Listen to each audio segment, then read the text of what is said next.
Hi, this is a video I'm making about independent living. It's in response to an email I got asking how I managed to live on my own.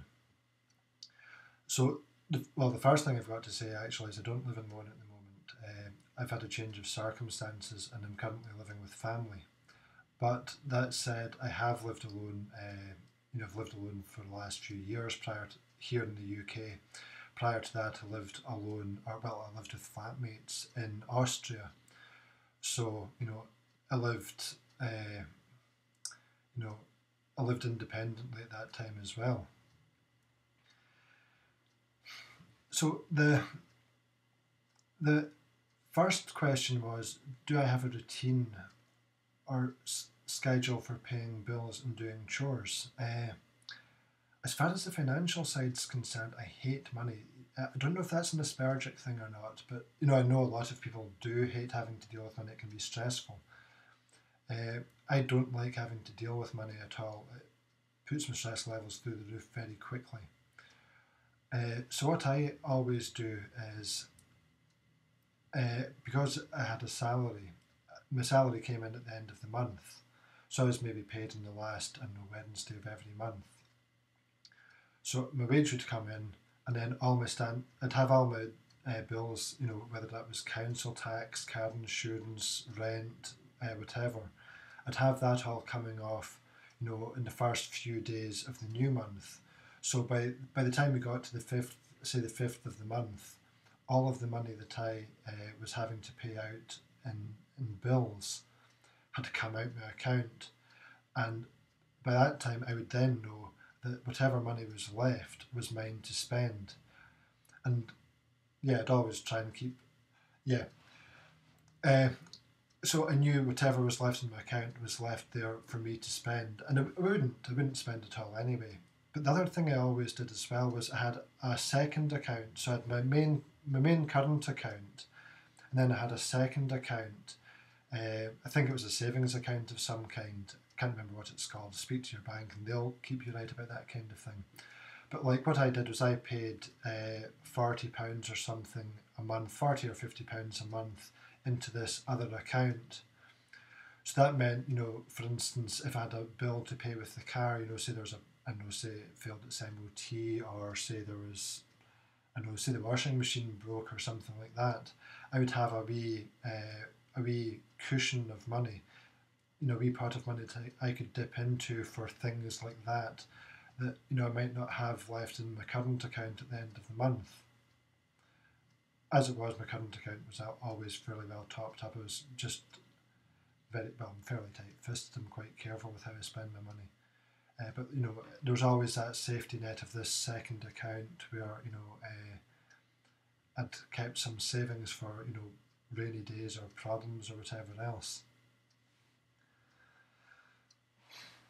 As far as doing chores are concerned, as soon as I was diagnosed, I embraced the idea that people with Asperger's generally do pretty well in routines. So I always had a piece of paper up in the kitchen. I'd come through in the morning to the kitchen, and that piece of paper was pinned on a cupboard door that I could see, and it had exercise first thing. Then it had cleaning and breakfast. In the evening, it had evening meal and cleaning. And the exercise thing, I now do that. The second I get out of my bed, I come straight through to the study, or I go straight through to the living room, and I'll exercise. And that can be yoga, it can be breathing exercises, it can actually be like mini circuits, star jumps, press ups, squats, plank, that kind of thing. Uh, I'll play around with that. I'll vary that, so I'm not doing the same thing all the time. I don't know if you can see, but yeah, it's more of a routine than a weight loss thing. Uh, but it means that I'm doing my exercises first thing in the morning, because the morning is a controllable time. You know, you get up, if you have to be somewhere at a certain time, you can get yourself up an extra half hour early to allow yourself to do exercises. Whereas when you look at the evening, say you've been out for the day, or if you've been at work, whatever you've done during the day can throw your evening plans. So doing something that I might put off, like doing exercises in the evening,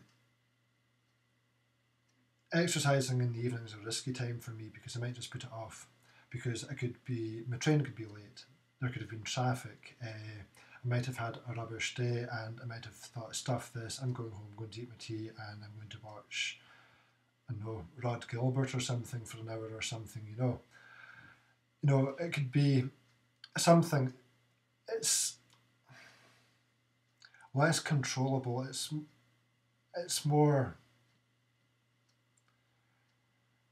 susceptible to change. If you've had a bad day, you might decide that you don't want to exercise. So if I want to do something definite and not put it off, I'll do it first thing in the morning. So now I started this on the 17th of December last year. I know that, and I have exercised every single day first thing in the morning since. If I'm not feeling well, I'll do breathing exercises. If I'm feeling really rubbish, I'll maybe do yoga. If I'm feeling more energetic, I'll do circuits. I'll just vary it to suit. The other thing I'd always do in terms of a routine, or did in terms of a routine, like I said, my circumstances have changed, is in the evening, I'll cook my dinner. So say it takes half an hour to cook, and I know that I've got to have something sitting, say I'm making rice, or say I'm, cooking something in the wok. I'll know it'll take maybe, 15, 20 minutes to cook.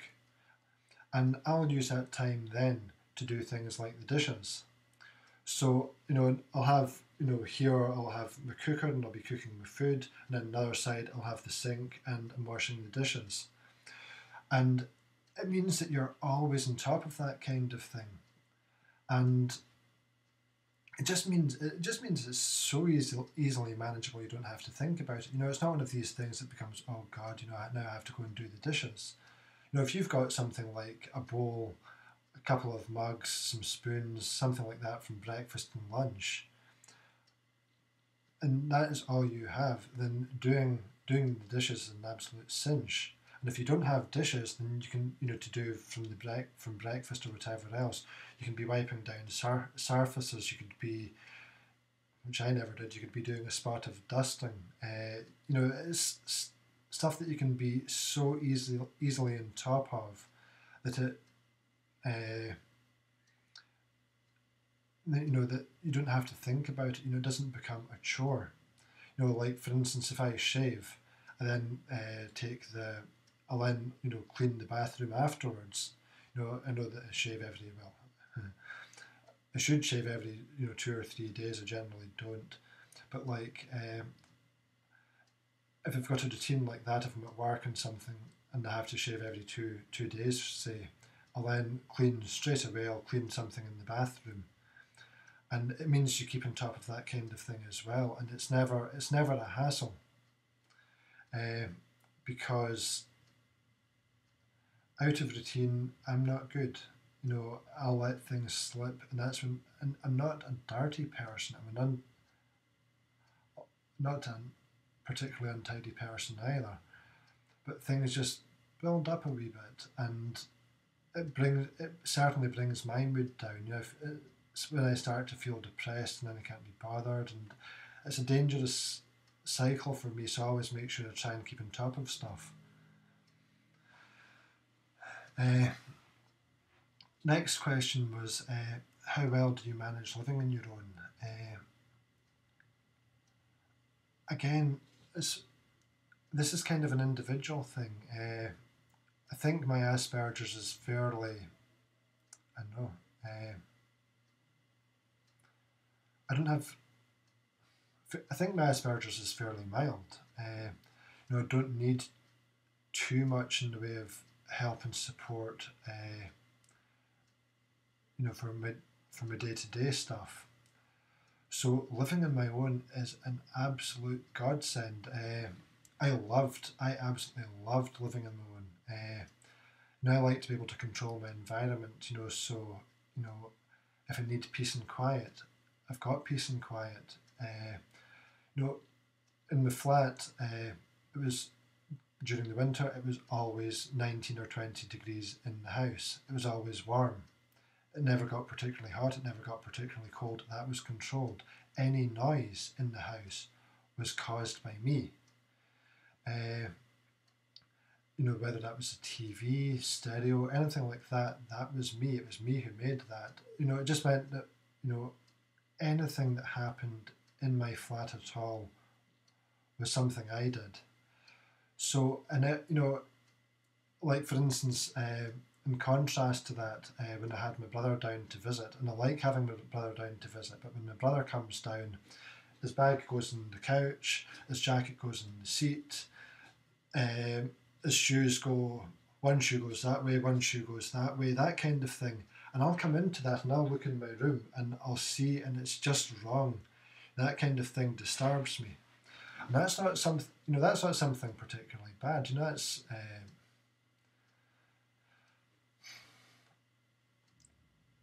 yeah, that kind of thing upset me. I didn't like that. Not like huge. It's not hugely upsetting or anything like that, but it's disturbing. It's not right. I don't really know how to put that.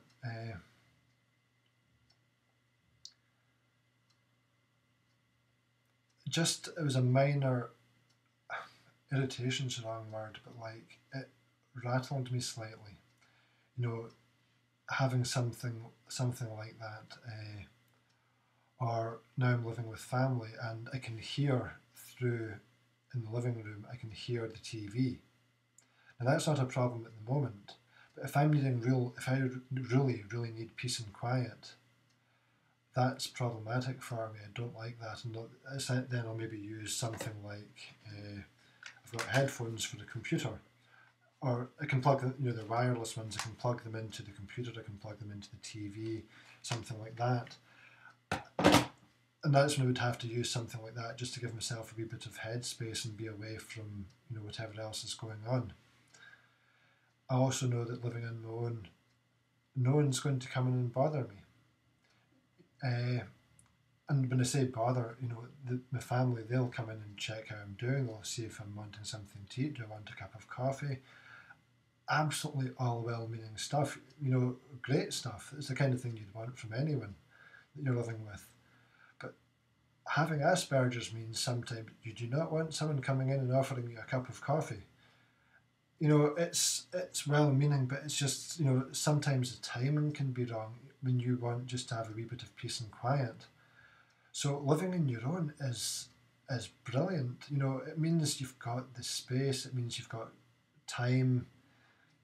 If you're an untidy person and you want to be untidy, then you can be that way. If you want to be like me, have your CDs and your DVDs in alphabetical order, you'll do that. And you can control your space. I find if I'm having a bad day, the best thing for me is to have peace and quiet, absolute peace and quiet. And you can get that living on your own. I can't get that living with family. But my family's really, really understanding, and they know that if I'm needing peace and quiet, they can give me peace and quiet. Or, they need to. But, it means, for instance, I'll stay in my room. I've got a study and I've got a bedroom here, and I'll stay out of the way. And it means that, you kind of feel, I know, it makes you feel a wee bit boxed in, like it's a wee bit caged. But, yeah, I suppose that's the price you pay for not living on your own, whereas you live on your own and, you've got that space. If you want to be on your own for a couple of days, you can be on your own for a couple of days. So I guess that kind of answers, what difficulties I have and do I enjoy living on my own. There's another question here. Do I have any struggles, or did I have any struggles in my late teens and early 20s? I'll answer that one briefly because the struggles I had didn't really relate to independent living as such. I guess I've always been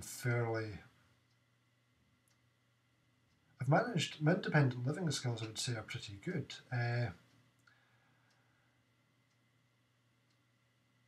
I'm a terrible procrastinator. If there's something difficult on the horizon, I will put it off. I've got a couple of things that I should have done already. Not independent living stuff, but just things I need to do, and I've put them off.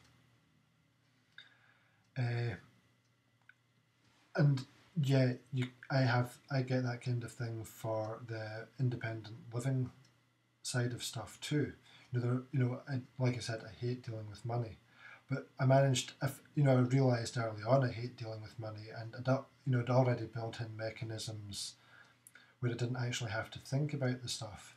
Like I said, with my standing orders coming out at the start of the month after I'd been paid, meant I didn't need to think about money. I didn't need to, figure out, okay, it's the 15th, I've got to pay a council tax now, or when's my car insurance coming off, that kind of stuff. Because it was all just happened, and you never thought about it again,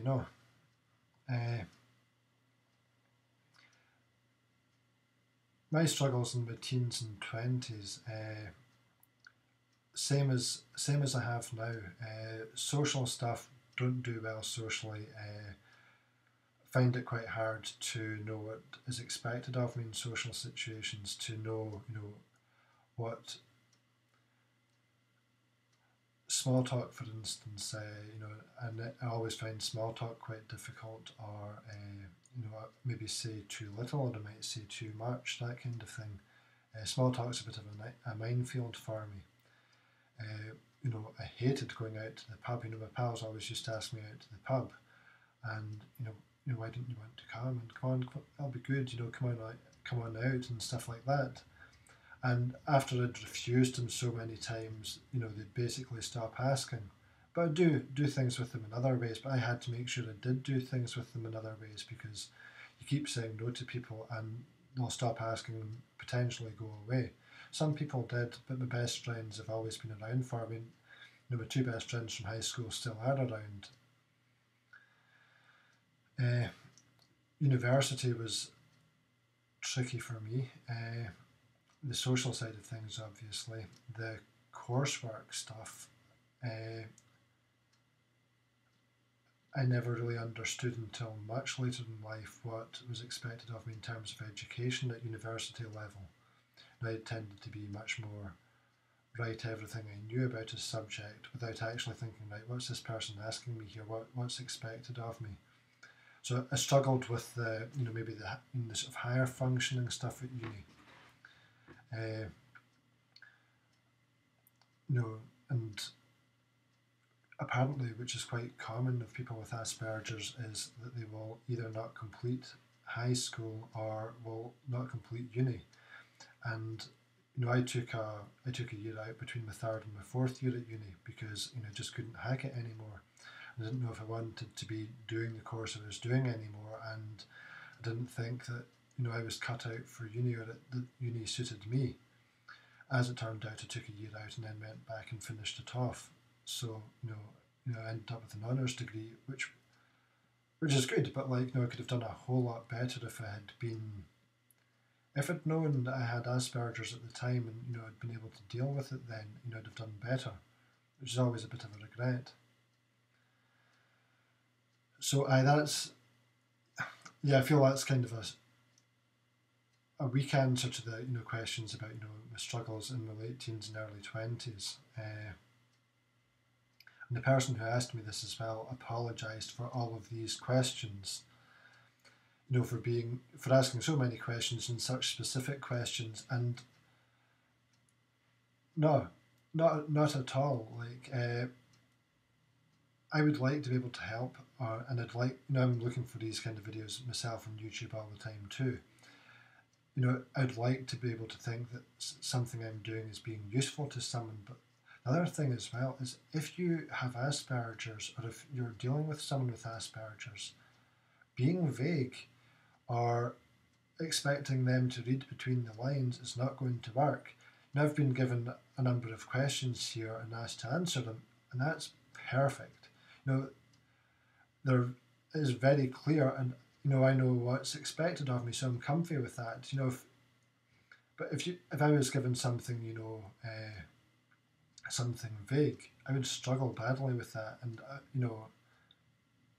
I'd put it off and I'd put it off and I'd put it off, may not do it, and I'd become quite stressed about it. Whereas, doing something like this, okay, I realise it's running on, it's 20 minutes now, but it's specific questions, so I can give specific answers. So, hope that's been useful, and I'll stop for now, and hopefully be doing another video soon, and I'll certainly be looking at the ones out there as well. Okay, cheers.